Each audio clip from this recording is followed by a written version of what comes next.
All right, starting this drive off in the downtown Berkeley area, and we'll be going into the narrow hills a little bit later in this drive. I gotta be honest though, after my first video with 12.4.1, I was not expecting very much out of 12.4.2, but this version truly did surprise me. It fixed many of the issues that I talked about in that video, and there's also times in here that were absolutely unbelievable.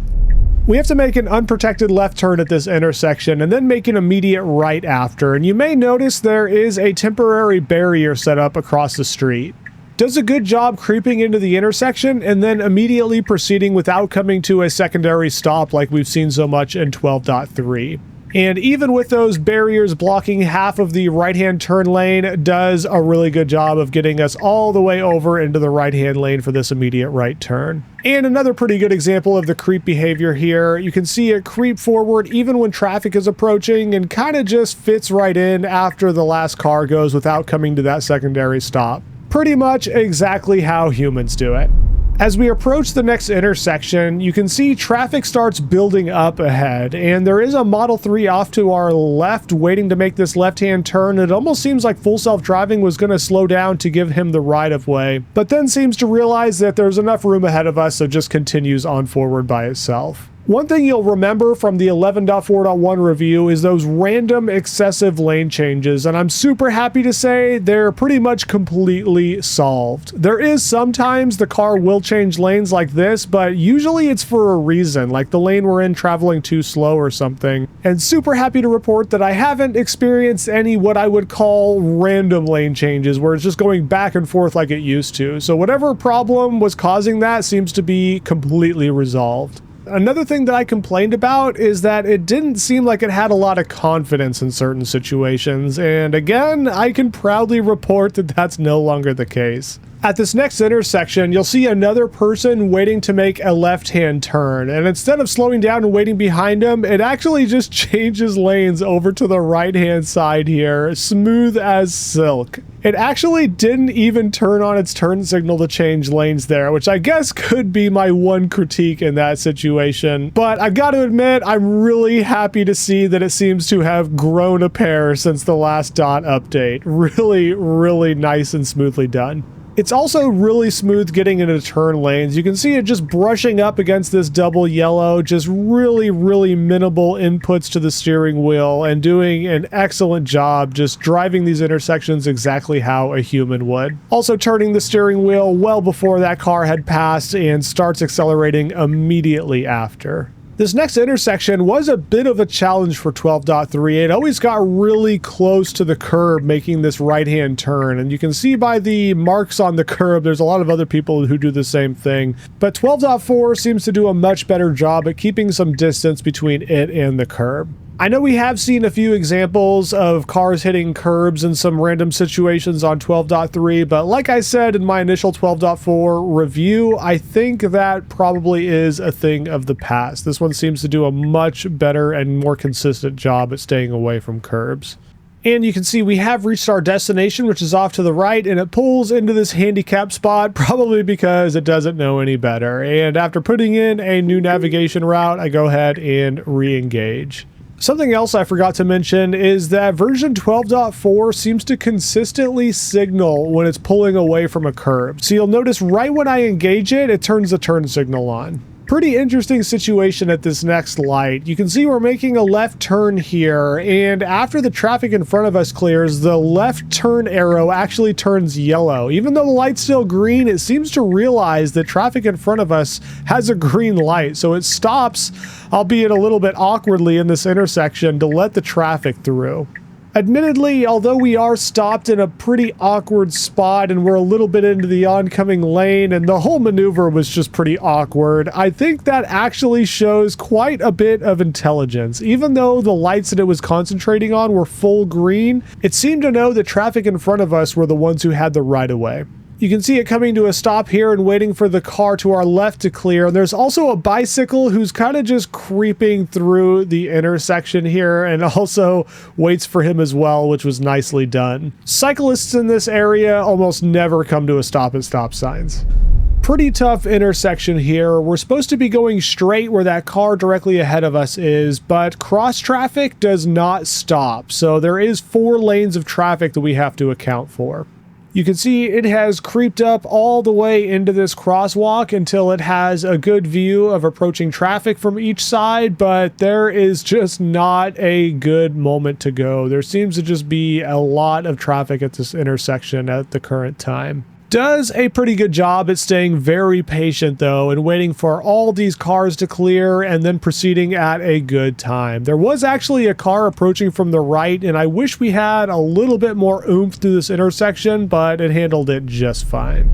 And although we're not into the narrow part of the Berkeley Hills yet, there is a situation up here where things get very, very narrow, and it is another area where 12.4 seems to shine.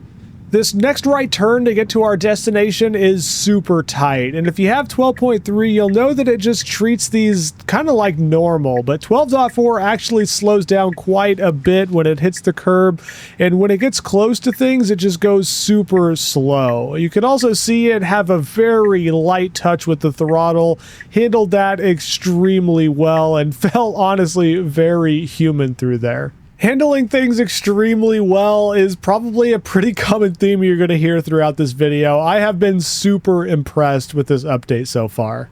One thing that it is still not capable of doing on its own yet is shifting into reverse to get it out of situations like this. You can see when it got to the destination, it pulled up a little bit too close to the curb in front of us.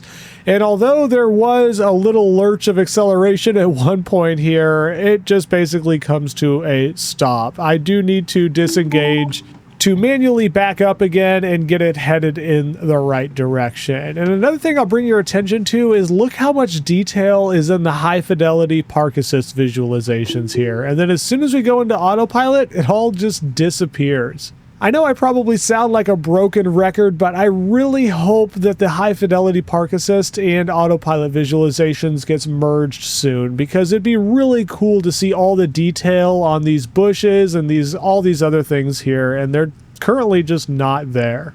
So I'm still holding out hope that in future updates we're going to be able to see that stuff visualized on the display. And as we're making the right turn here, you can see it gets really close to that trash can. It does slow down right at the end, but it got super close. And after nearly hitting that trash can, it goes super slow down this road. Just 6 miles an hour on the brakes the whole time down this hill. There's even somebody off to our left running past us. That is how slow we are currently going here. So slow, in fact, that we completely miss the light in front of us. It turns red before we were even able to get to the intersection. Another thing about this intersection that you can't see is that there's a no right turn on red sign above. So it does make me disengage here, because it was starting to creep forward when it wasn't supposed to. But you may be wondering why I considered that a non-critical disengagement when typically I would consider any law breaking as critical. And that's because after I re-engage full self-driving here, it seems to understand that this is a no right turn on red, and it doesn't proceed even when traffic completely clears out. So although I may have jumped the gun a little bit, it seemed like it actually was going to stop just short of this crosswalk and stay stopped here. The creeping was a little bit uncomfortable. So do feel pretty good about calling that a non-critical disengagement. And you may have noticed that the way I consider interventions and disengagements has kind of changed over time. I tried to change it up in my last full drive video, and I did receive some comments that people didn't like me counting as interventions in some scenarios. So I think I'm going to go back to the old way and count it critical disengagements versus non-critical disengagements, and then interventions for things when I have to like tap the accelerator and stuff. But I'm always open to feedback. Little hiccup at this next intersection. Although it does appear like there could be a stop sign for us, there actually isn't. And it's cross traffic from our left and right who has to stop, and we're the ones who are supposed to just continue through here.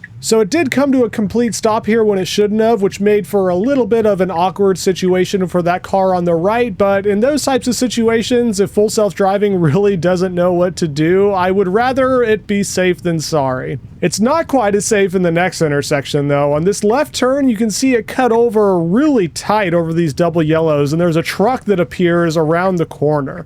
I think we got pretty lucky that that truck was making a right-hand turn, because if he wasn't, he probably would have had to brake pretty hard because we were intruding in his lane a little bit. I mean, honestly, this is how humans drive. We just kind of naturally go over the lane lines to make a more comfortable experience, and it did kind of just get caught out there because it was a blind corner. And as we're approaching our destination up here, which is right off to the right-hand side of the road, you can see that usually it does a pretty good job of like pulling over, but in this instance, it kind of just slowly and awkwardly creeps, but stops pretty much in the middle of the road, which isn't ideal. As we re-engage full self-driving here, it does seem a little bit stuck, but does end up proceeding on its own. And then a moped passes us on the left-hand side. Older versions of full self-driving would have absolutely flipped out at something like that and would have done something crazy like slam on the brakes or something, but this one is very smooth in situations like that. I think that is one of the major benefits of training off human driving clips is in situations like that, you really want to be as predictable as possible, and slamming on the brakes or trying to avoid them probably isn't the most natural way to get through that situation. So really nice seeing it stay very smooth even when it's very close to vulnerable road users. And speaking of being smooth, the way it's handling these narrow roads now is seriously just so good. I mean, just take a look at the next few turns here.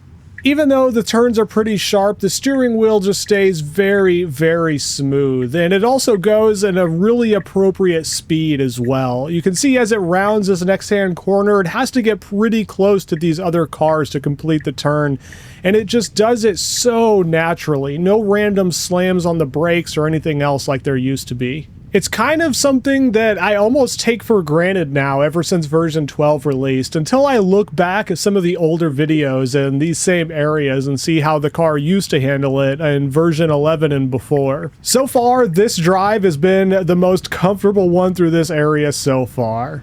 The planning isn't perfect though. Like at this next stop sign, you see there's some construction off to the right, and it gets over to the right-hand side a little bit too much. I almost thought it was going to ignore these signs here, but does move itself into a better position. It also yields for a car that was pretty far off into the distance, which I really don't mind. Sometimes it's pretty impressive to me that it can even see some of these cars really far off into the distance in the shadows and stuff, so nice job yielding in that situation. And another really nice and smooth job up here passing this cyclist. You can see he has to go around these parked cars, and full self-driving gives him plenty of room, even crossing over the double yellows, not slamming on the brakes when an oncoming car approaches from around the corner, just doing an excellent job. You'll also notice that as we hit this crest up here, it slows down as it's going over it. 12.4 seems to be a lot more delicate with the throttle and does little inputs like that a lot more often. So you can see as we go over this hill and there's this large bump in front of us, it actually slows down right as it's hitting the bump.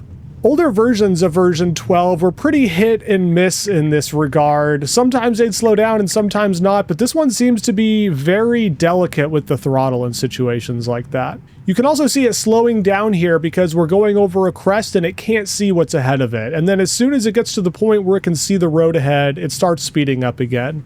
It's the seemingly small little improvements like that that make it feel a lot more capable and comfortable in areas like this. We are approaching the end of our destination, which is off to the left, and unfortunately there's no good places to pull over, and you can kind of see it just pulls off to the side of the road here. I don't really blame it for doing that. I mean, honestly, what else is it supposed to do as soon as it arrives to the destination pin? But still not ideal. This next right turn is deceivingly sharp. It doesn't look very sharp, but it is very sharp. And you can see full self-driving just doesn't slow down enough or turn the wheel enough to give me confidence that it was going to make it here. Although there is a pretty good chance that it would have made that all on its own. Actually, in our last video through here, we went through that same turn and the car did it on its own. It just wasn't slowing down enough to give me confidence that it actually knew how sharp that corner was. So I do consider that one a critical disengagement, just mainly because of how uncomfortable it made me feel sitting inside the car. What it should do in situations like that is slow down, and there's actually a good example here of it doing exactly that. You can see we're making a sharp left-hand turn and it has to get really close to this other car, and it just creeps by really slowly because we have to get close there. If it would have done that, I would have felt a lot more comfortable. We've been to this next unprotected left turn 4 times now, and each time has been a critical disengagement, and you're about to see why. We are the only one with a stop sign here, and there's multiple areas where traffic can come from. You can see it's approaching from the right, and we are pretty much creeped out the absolute max that we can be here. You can see the car also creeping slightly, which was very uncomfortable, if I'm honest with you. Not enough for me to disengage, but very uncomfortable. Then it seems like it's anticipating this other car's movement and was going to fit in behind it, but he goes ahead and gives us the right of way. I do go ahead and hit the snapshot button, which sends that data back to Tesla, because although that wasn't a disengagement, that definitely wasn't handled the best that it could have been. But credit for where it's due, I suppose. That was the very first time we've gone through there where it didn't require an intervention. This next sequence is pretty incredible. So you can see our destination pin is off to the right. It's actually around the block, but version 12.4 doesn't really pay attention to the navigation route as much, and it pulls off to the side of the road here, as you can see. And just as I was thinking, man, I'd be pretty upset if this was a robo-taxi and it dropped me off around the block, it seems to realize it at the same time. And without me doing anything, it turns on the turn signal and continues around the block to get us to our destination. Absolutely incredible stuff. It really feels like the car is thinking now. Honestly, the more I think about that little clip, the more amazed I become by it. It really feels like AGI is going to be here sooner than we all expect. Does a pretty good job with this Model Y who was rounding the corner to pull into his driveway. There hasn't really been a lot of traffic on this road, which was rather surprising because there usually is. There is one more car that rounds the corner ahead of us, and it doesn't even seem to really slow down, handling this amazingly smooth here. I think it kind of saw the whole situation and realized immediately that there was nowhere for that other car to go if it was to slow down or stop, so just proceeded automatically. But the quickness of these decisions and the smoothness is just on a completely different level. So you can see we have a U-turn to do at this next intersection, and this route I chose actually has us doing 2 U-turns in succession. There is a Model 3 off to our left who arrived first, and even though he's still in the intersection, we go ahead and proceed with the U-turn. This is a pretty tight one, and you can see it slowing down a little bit to make sure it's going to clear the curb, which it does, and the next one is even tighter. If you notice on the navigation route, it shows a stop sign ahead, and the lane we're in turns into a left-hand only turning lane with a stop sign attached, and you can see that stop sign facing us, and it seems to realize this actually, and just kind of goes over to the right-hand side of the road and ignores the stop sign and did exactly what it should have. That must be a pretty hard problem for a self-driving car, but it handled it really great. And here we are at the next U-turn, which is even tighter than the one before. You can see it actually pulls up a little bit to get itself off the road so traffic behind us can clear. And then as soon as it has a gap, it goes ahead and proceeds. Steering wheel going full lock to do this U-turn. Very well done. In older versions of full self-driving, it used to try to re-navigate around U-turns. They wouldn't even show up in the navigation path, and it would kind of reroute to avoid them. But I've noticed ever since version 12.4, it seems to not ignore them at all anymore and does U-turns when necessary. There still are times where it can't complete the U-turn and would need to back up, and it really can't do that yet, but it seems like they're getting pretty close to adding that functionality.